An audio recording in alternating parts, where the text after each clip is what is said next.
Exercise 3.4 के अब question number 12 को हल करते हैं। तो देखिए 12 क्वेश्चन है क्या।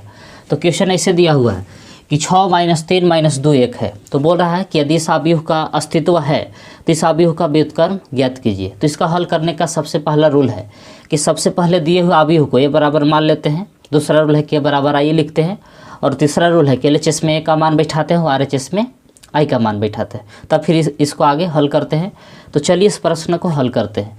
यदि आप चैप्टर 3 के कोई भी वीडियो देखना चाहते हैं तो नीचे डिस्क्रिप्शन में प्ले लिस्ट का लिंक दे दिए हैं, आप वहां से जाकर चैप्टर 3 के कोई भी वीडियो देख सकते हैं। तो चलिए इस प्रश्न को हल करते हैं। तो सबसे पहला इसका रूल है कि जो आव्यूह दिया हुआ है उसको ए बराबर मान लेते हैं। और इसको ए बराबर मानने के बाद इसका दूसरा रूल है कि ए बराबर आई लिखते हैं। पहला रूल है कि ए बराबर मान लेते हैं, दूसरा रूल है कि ए बराबर आई लिखते हैं। तीसरा में है कि LHS में ए का मान बैठाते हैं, LHS में ए का मान बैठाते हैं और RHS में आई का मान बैठाते हैं। RHS वाला ये जैसे था वैसे छोड़ देते हैं। तो LHS में ए का मान बैठाइए। तो LHS में ए का मान ही रखेंगे कि जो दिया हुआ है कि 6 - 3 - 2 1। और इधर RHS में आई का मान बैठाते हैं। आई यूनिट मैट्रिक्स होता है, इसका मान ही होता है कि 1 0 0 1। जब चैप्टर 3 को शुरू में पढ़े होंगे तो यूनिट मैट्रिक्स के डिफिनेशन के साथ ही बताए थे कि इसका आई से यूनिट मैट्रिक्स होता है, इसका मान होता है 1 0 0 1। तो यहाँ से देखिए LHS में का मान बैठा देते हैं और RHS में आई का मान। तो LHS का जो ए है उसको यूनिट मैट्रिक्स में बदलना है, इसके जैसा बदलना है। रो या कॉलम का आपको संक्रिया करना पड़ेगा। तो रो या कॉलम को संक्रिया प्रयोग करके LHS का जो ए है उसको ऐसे यूनिट मैट्रिक्स में बदलना है। यानी कि 6 के जगह पर 1 होना चाहिए, -3 के जगह पर 0 और 2 की जगह पर 0 और 1 की जगह पर 1 की ठीक ठाक है। तो चलिए इसको चेंज करिए इसे। तो कोई संक्रिया यूज करिए। तो इसे करते हैं कि अप्लाइंग, देखिए इसमें से हम घटाते हैं R1 में से R2, 3 से घटाते नहीं जोड़ते हैं। तो ये 6 में से देखिए हमें 3 से गुना करेंगे R2 में और फिर यहाँ जोड़ देंगे तो -3 और +3 घट के 0 हो जाएगा। तो चलिए ऐसे करते हैं। तो R1 के जगह पर R1 + 3 R2, यानी कि R2 में पहले 3 से गुना कर लेंगे तब फिर R1 में ले जाकर इसको जोड़ेंगे। जो काम LHS में होता है वही काम RHS में भी होता है। तो देखिए अब कि चेंज हो रहा है R1, R2 जिसे था उसे लिखा जाएगा। चेंज कौन हो रहा है? R1 चेंज हो रहा है। तो R2 जिसे था उसे लिख देते हैं कि -2 1 0 1। अब इसमें देखिए करना क्या है जी, पहले से 6 था, अब इसमें 3 से गुना कर रहे हैं, जोड़ रहे हैं, तो हो जाएगा -3 दूना 6। तो -6 को +6 में जोड़िएगा तो माइनस से रह जाएगा। इसे देखिए पहले से वहाँ -3 था, अब 1 में 3 से गुना करके ऊपर जोड़ दिए तो +3, पहले से 1 था, 0 में 3 से गुना करिएगा तो 0 रहेगा, यानी कि 1 + 0 हो जाएगा। पहले से 0 था, अब इसमें 3 से गुना करेंगे, वहाँ जोड़ेंगे तो 1 × 3 तो 3 हो जाएगा, 0 + 3। जो काम LHS में होता है वह काम RHS में होता है। ये हम आप लोग के पीछे सब बता चुके हैं जी, आप लोग सीख चुके होंगे। अब 6 में से 6 घटेगा तो 0, ये -2, 3 में से 3 ± घट के 0, ये 1 हो गया। अब RHS में देखिए इधर तो 0 में 1 जोड़िएगा तो 1 रहेगा, और ये 0 है, ये है, 0 में 3 जोड़ेंगे तो 3 1 × A। अब यहाँ से ध्यान दीजिए, ये भी हम बताए थे कि व्युत्क्रम का अस्तित्व कब नहीं होता है, कि जब एक रो या एक कॉलम के सभी एलिमेंट्स 0 हो जाता है तो उस आव्यूह का व्युत्क्रम का अस्तित्व नहीं होता, यानी कि उसका व्युत्क्रम ज्ञात नहीं किया जा सकता है। तो यहाँ देखिए जी, R1 के सभी एलिमेंट्स का हो गया 0 हो गया, तो इसका A इन्वर्स मतलब ज्ञात नहीं हो सकता है, यानी कि इसका A इन्वर्स का अस्तित्व नहीं है। जब चैप्टर 4 पढ़िएगा तो आपको क्लियर हो जाएगा कि एक रो या एक कॉलम का सभी एलिमेंट्स 0 होता है तो क्यों उसका अस्तित्व नहीं होता है। जब चैप्टर 4 पढ़िएगा तो आपको क्लियर हो जाएगा। लेकिन अभी आपको यही याद रखना है कि एक रो या एक कॉलम के सभी एलिमेंट्स 0 हो जाएगा तो उसका A इन्वर्स का अस्तित्व नहीं होगा। तो इस कारण को ऐसे लिखेंगे कि देखिए R1 के ऑल एलिमेंट्स, R1 के 0 है तो इसे लिखेंगे कि ऑल एलिमेंट्स ऑफ R1, यानी कि पहला रो के है, जो फर्स्ट रो है उसको क्या है जी 0 है, इज 0, यानी कि प्रथम पंक्ति के सभी अवयव 0 है। इसलिए लिख सकते हैं कि A इन्वर्स डज नॉट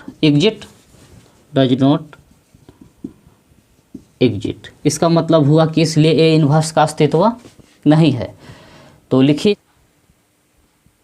तो चलिए अब क्वेश्चन नंबर 13 को हल करते हैं। तो देखिए क्वेश्चन है क्या। तो क्वेश्चन देखिए जी, ये दिया हुआ है अभी कि 2 - 3 - 1 2 है। तो इसका भी बोल रहा है कि यदि इसका अस्तित्व है तो इस आव्यूह का व्युत्क्रम ज्ञात कीजिए। तो चलिए सबसे पहले इसको ए बराबर मान लेंगे, और दूसरा रूल है कि ए बराबर आई लिखते हैं, और तीसरा इसका रूल है कि LHS में ए का मान बैठाते हैं और RHS में आई का मान बैठाते हैं। फिर आगे इसको हल करते हैं रो या कॉलम संक्रिया का प्रयोग करके। तो चलिए हल करते हैं। तो सबसे पहले जो दिया हुआ आव्यूह है उसको ए बराबर मान लेंगे। इसका दूसरा रूल है कि ए बराबर आई लिखते हैं, ए बराबर आई। LHS में ए का मान बैठाते हैं, तो LHS में ए का मान ये है कि 2 - 1 - 3 2, और RHS में आई का मान बैठाते हैं। तो आई होता है यूनिट मैट्रिक्स, तो इसके जगह पर लिखेंगे 1 0 0 1, और RHS का ये जैसे था वैसे लिख दिए। देखिए LHS में ए का मान बैठाते हैं और RHS में आई मतलब यूनिट मैट्रिक्स होता है। इस बात को हम पीछे बहुत बार बता चुके हैं आप लोग के।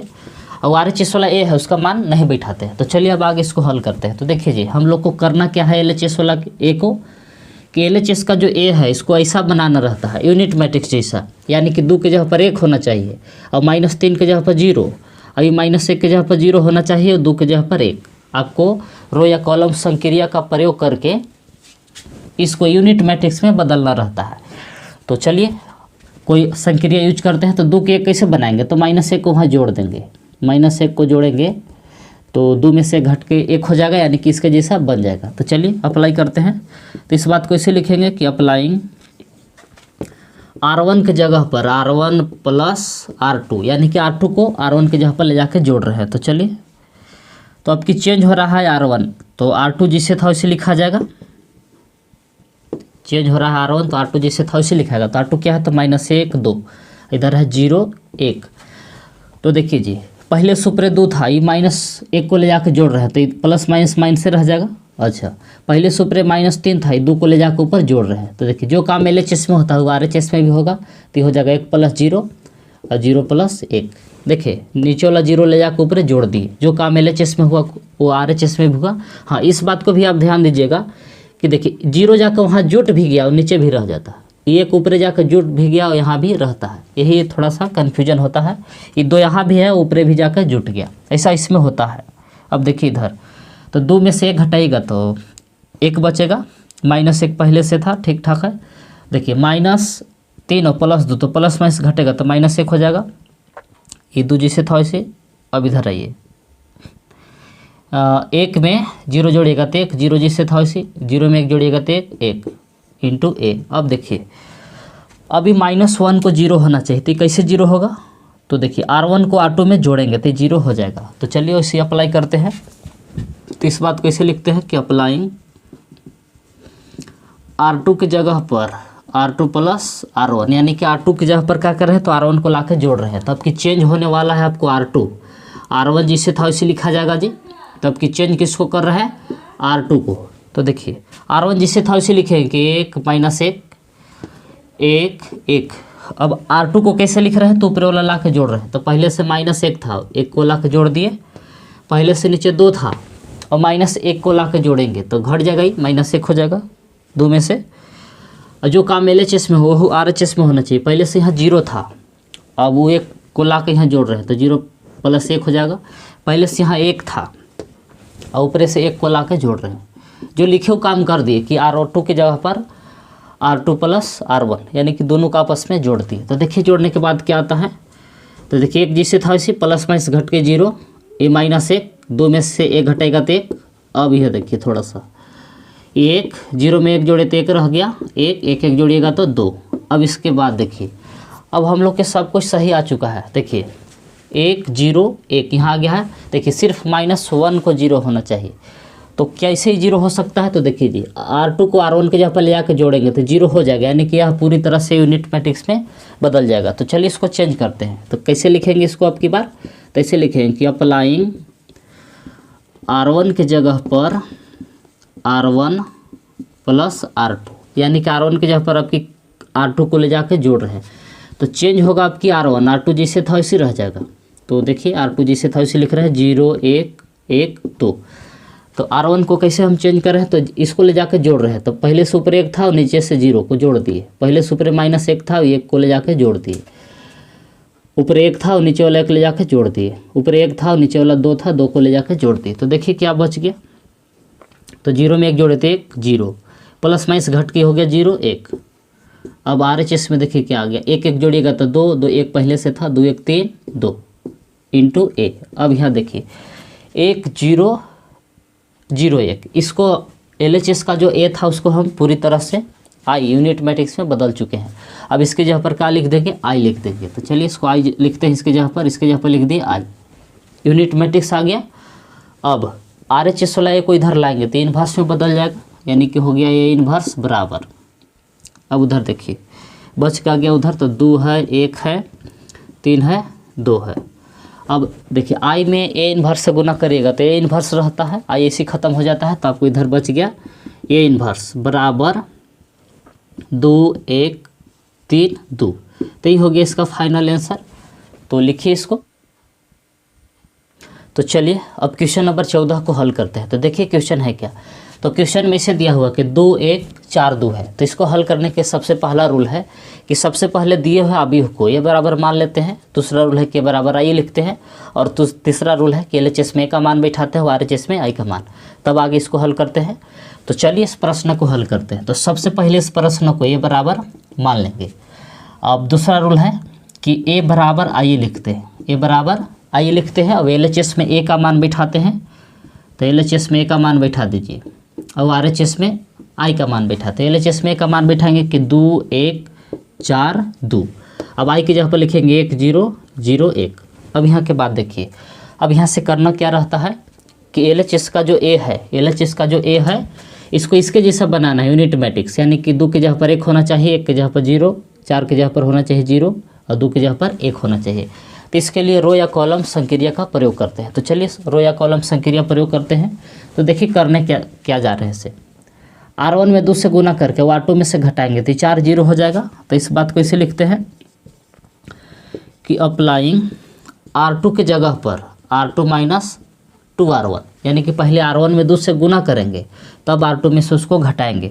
तो अब की चेंज हो रहा है R2, R1 जिससे था वैसे लिखा जाएगा, ये जिससे था वैसे देखिए 2 1 1 0 जिससे था वैसे, पहले से नीचे 4 था, पहले देखिए 2 में 2 से गुना करेंगे फिर यहाँ घटाएंगे, तो 2 में से 2 गुना करेंगे तो 4, यानी कि 4 - 4 हो जाएगा। पहले से यहाँ 2 था, अब 1 में 2 से गुना करिएगा तो 2, और 2 को यहाँ घटा देंगे। पहले से यहाँ नीचे 0 था, अब 1 में 2 से गुना करिएगा तो 2 रहेगा, यानी कि 0 - 2। पहले से यहाँ 1 था, और ऊपर देखिए 0 में 2 से गुना करेंगे तो 0 रहेगा, यानी कि 1 - 0 हो। जो काम LHS में होता है वो काम RHS में भी होता है। अब इधर देखिए क्या बचल है, तो देखिए 2 1, 4 में से 4 घट के 0, 2 में से 2 घट के हो जाएगा 0। अब इधर आइए 1 - 2 0 1, RHS जिससे था उसे लिखती। अब यहाँ से देखिए पीछे हम आप लोग के अभी बताए हैं कि यदि 2 गो रो, देखिए एक रो का सभी एलिमेंट्स या एक कॉलम का सभी एलिमेंट्स 0 हो जाएगा, 0 हो जाएगा, तो उसका A इन्वर्स का अस्तित्व नहीं होता, यानी कि उस अवयव का A इन्वर्स नहीं ज्ञात होगा, यानी कि इस अवयव का A इन्वर्स ज्ञात नहीं होगा। क्यों नहीं होगा? क्योंकि R2 यानी कि दूसरा रो के सभी एलिमेंट्स क्या है, 0 है। पीछे 12 क्वेश्चन अभी जस्ट बताए हैं, सेम उसी प्रकार के अभी क्वेश्चन है। तो इस बात को ऐसे लिखेंगे कि चूँकि all the elements of R2 is 0, इसका मतलब हुआ कि R2 के सभी अवयव 0 है, इसलिए A inverse does not exist, यानी कि इसलिए A इन्वर्स का अस्तित्व नहीं है। तो ये हो गया इसका फाइनल आंसर। तो लिखिए इसको।